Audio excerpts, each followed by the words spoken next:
여러분 환영합니다. 자, 오늘은 진짜 흥미로운 이야기 하나 해볼까 하는데요. 자칫하면 그냥 휙 지나치기 쉬운 아주 짧은 기록 속에 숨겨진 대단히 충격적이고 귀괴한 역사적 트루크라임 스토리를 하나 파헤쳐 보려고 합니다. 한 남자의 브레이크 없는 야망, 그에 따른 끔찍한 대가, 그리고 무려 수백 년을 뛰어넘어 발동된 미스테리한 저주에 관한 이야기죠. 오늘의 심층 분석 시간에 오신 것을 환영합니다. 이 기막힌 이야기의 뼈대를 지금부터 저와 함께 하나하나 뜯어보시죠. 본격적으로 한번 들어가 보겠습니다. 여러분 상상해 보세요. 엄청난 돈과 인력을 쏟아부어서 거대한 건축 프로젝트를 딱 시작했는데 첫 삽을 뜨자마자 여러분의 첫째 아이가 사고로 목숨을 잃었습니다. 자, 정상적인 부모라면 어떻게 할까요? 당연히 당장 모든 걸 올스톱하고 주저앉아 우열하지 않겠습니까? 그런데 오늘 우리가 만날 히엘이라는 인물은 완전히 달랐습니다. 맏아들이 죽었는데도 벽돌을 계속 쌓아 올립니다. 이 끔찍하고도 비극적인 부조리함, 대체 이 멈출 줄 모르는 야망의 정체가 무엇인지 지금부터 낱낱이 추적해 보겠습니다. 첫 번째 파트입니다. 폐허가 된 도시 히엘의 비극. 바로 넘어가 볼까요? 우리가 오늘 집중적으로 분석할 핵심 텍스트를 한번 보시죠. 엄청나게 건조하게 쓰여 있지만 이 짧은 구절은 그냥 고대 중동의 딱딱한 역사 기록이 아닙니다. 개혁주의 청교도 신학의 관점에서 보면 이건 인간이 무언가에 완전히 눈이 멀었을 때 얼마나 소름 끼치는 짓을 저지를 수 있는지 보여주는 무서운 보고서거든요. 베델 사람 히엘이 여리고라는 도시를 재건합니다. 근데 그 대가가 뭐죠? 도시의 기초, 즉 터를 쌓을 때 맏아들 아비람이 죽고 마침내 도시를 완성하며 성문을 딱 세울 때 막내 아들 수금마저 잃습니다.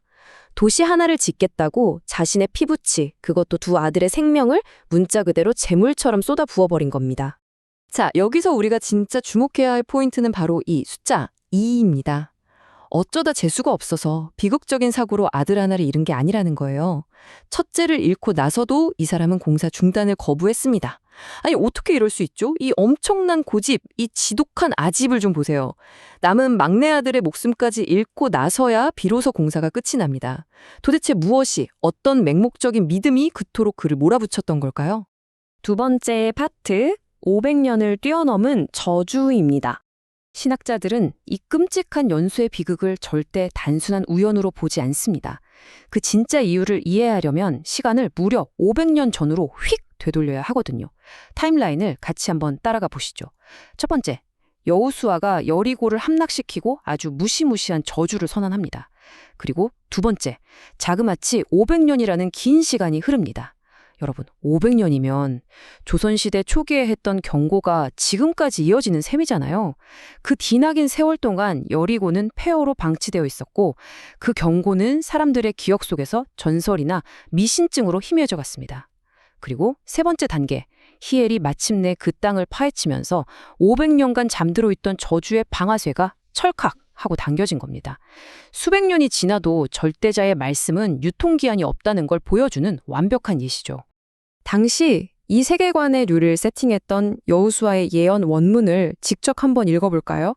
기초를 쌓을 때 그의 맏아들을 잃을 것이요 문을 세울 때에 그의 막내 아들을 잃으리라. 와, 진짜 놀랍지 않습니까? 500년 전에 선언된 이 경고의 디테일 하나하나가 히엘의 삶에서 글자 그대로 정말 소름이 쫙 돋을 정도로 정확하게 현실이 되어버린 겁니다. 히엘은 자기가 지금 뭘 하고 있다고 생각했을까요?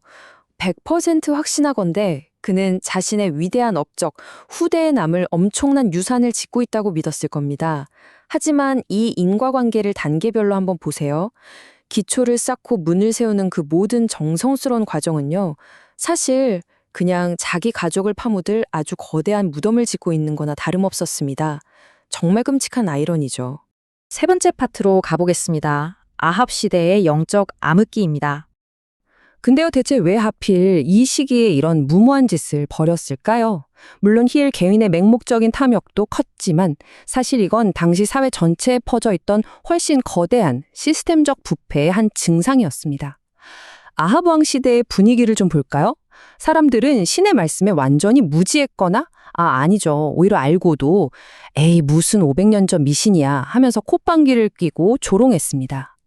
여리고는 군사적, 경제적으로 아주 군침 도는 요충지였거든요. 미신 따위가 대수냐? 당장 경제가 먼저고 전략적 이익이 먼저지. 이런 인본주의적인 교만과 사회적 썩음이 바탕에 쫙 깔려 있었기 때문에 히엘의 저 미친 프로젝트가 가능했던 겁니다. 그래서 여기서 가장 핵심적으로 짚고 넘어가야 할 개념이 있습니다. 바로 청교도 신학에서 말하는 영적 소경 상태라는 건데요. 사람이 영적으로 완전히 눈이 멀어버리면 어떻게 될까요? 네, 현실 감각 자체가 고장나 버립니다. 품에는 첫째 아들의 싸늘한 주검이 있는데 머릿속엔 저 멀리 완성될 화려한 도시의 청사진만 꽉 차 있는 거예요. 자식의 죽음보다 나의 성공, 나의 성취가 더 반짝인다고 믿게 만드는 아주 무서운 질병이죠. 히엘이 브레이크를 밟지 못한 결정적 이유가 바로 이 영적 소경 상태였습니다. 자, 여기서 우리는 이 오래된 고대 역사를 지금 우리의 심리학적 질문으로 좀 연결해 볼 필요가 있습니다. 스스로에게 한번 이 질문을 던져보시죠. 나의 야망은 도대체 어느 순간의 저주로 변하는가? 목표를 향해 미친 듯이 달려가는 건 물론 멋진 일입니다. 하지만 그 목표가 내가 진짜 사랑하고 소중히 여겨야 할 것들을 하나씩 파괴하기 시작할 때 우리는 과연 멈출 용기가 있을까요? 아니면 힐처럼 끝끝내 모든 걸 다 잃고 나서야 질주를 멈추게 될까요? 네 번째 파트입니다. 엘리야의 폭풍이 오기 전에 고요함. 이게 끝이 아니거든요. 성경의 전체 서사 구조를 보면 히엘의 비극은 단순히 운 나쁜 한 가족에 고립된 사건이 절대 아닙니다. 이건 마치 엄청난 블록버스터 영화에서 메인 빌런이 등장하기 직전의 극적인 전환점이자 예고편 같은 거였어요. 이 극명한 대비를 한번 보세요. 한쪽에서는 세상 사람들이 신의 경고를 낡은 문서 취급하며 조롱했습니다. 하지만 다른 한쪽의 현실은 어땠죠?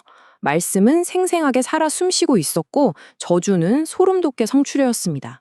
사회가 진리를 아무리 비웃고 무시해도 궁극적인 권유는 결코 흔들리지 않는다는 걸 이 사건이 무대 위에 완벽하게 세팅해 준 겁니다.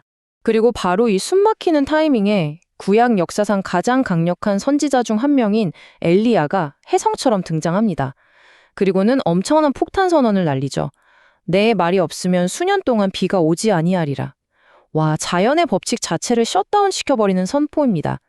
히엘의 여리고 재건이 500년 전 말씀의 권위를 증명하는 예고편이었다면 엘리야의 이 선언은 그 권위가 세상의 자연 만물 위에 군림한다는 걸 온 천하에 내리꽂는 그야말로 압도적인 본편의 시작이었습니다. 마지막 5번째 파트입니다. 우리는 무엇을 건축하고 있는가? 자, 이제 이 낡은 역사의 렌즈를 지금 모니터 앞에 우리 자신에게 싹 돌려보겠습니다. 청교도 신학자들의 분석을 그냥 박물관에 있는 유물처럼 두지 말고요. 여기서 여리고는 단순한 벽돌 덩어리가 아니라 세상의 성읍을 상징합니다. 내가 가진 끝없는 야망, 세속적인 성공, 원칙이고 뭐고 무시한 채 꾸역꾸역 쌓아 올리는 그 모든 것들 말이죠. 기초부터가 잘못된 이런 모래성들은 겉보기에 아무리 크고 웅장하고 화려해 보여도 결국 언젠가는 와르르 붕괴될 수밖에 없는 파멸적 운명이라는 걸 명확히 보여주는 겁니다. 오늘의 심층 분석을 마무리하면서 여러분께 이 뼈아픈 질문을 하나 남기고 싶습니다. 당신은 오늘 가족이나 양심 혹은 내 삶에서 진정으로 가치 있는 것들을 갉아먹어가면서 나만의 위대한 여리고를 짓고 있지는 않습니까? 여러분이 쫓고 있는 그 야망의 진짜 총구서엔 과연 얼마가 적혀 있을까요? 이 도발적인 질문의 답을 각자 한번 곰곰이 생각해 보시길 바라며 저는 다음 시간에도 뇌리를 스치는 흥미로운 해설로 다시 찾아오겠습니다. 함께해 주셔서 감사합니다.